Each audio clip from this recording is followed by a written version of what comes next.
আওয়ামী লীগ যদি স্বৈরশাসক হয় তাহলে আজকের অ্যাক্টিভিটিস কর্মকাণ্ড তাকে আমরা কি বলে অভিহিত করব? আমি বঙ্গবন্ধুর সৈনিক, আমি মুক্তিযোদ্ধা, আমি মুক্তিযুদ্ধকে সম্মানিত করতে চাই, বঙ্গবন্ধুকে সম্মানিত করতে চাই এবং স্বাধীনতাকে নিরাপদ করতে চাই, দেশবাসীকে নিরাপদ করতে চাই। বিষয়টা আমার বাড়িতে গত রাতে 11টার পরে হামলা করেছে।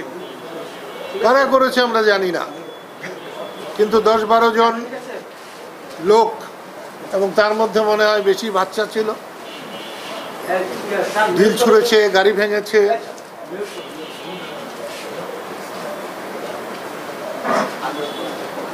কোঠা বিরোধী আন্দোলন, বৈষম্য বিরোধী আন্দোলনের পরে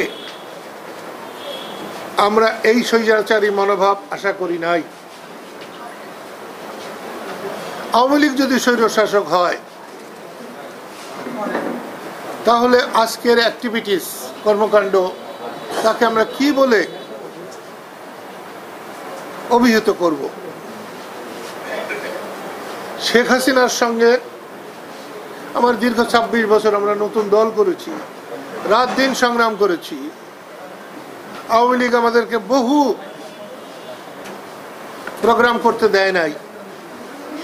তারপরেও যদি সবাইকে স্বাধীনতার দোসর বানানো হয়, স্বাধীনতার দোসর না আওয়ামী লীগের দোসর বানানো হয়, তাহলে তো আমি মনে করব বৈষম্য বিরোধী আন্দোলনকে ব্যর্থ করার জন্য, ধ্বংস করার জন্যে এ কোনো ষড়যন্ত্র কিনা। আমার কাছে মনে হয় দেশটাকে অস্থিতিশীল করার জন্যে জাতীয় আন্তর্জাতিক ষড়যন্ত্রকারীরা সুযোগ খুঁজছে, এবং সেই সুযোগ অন্তর্বর্তীকালীন সরকার দিচ্ছে কিনা আমি ঠিক বলতে পারবো না।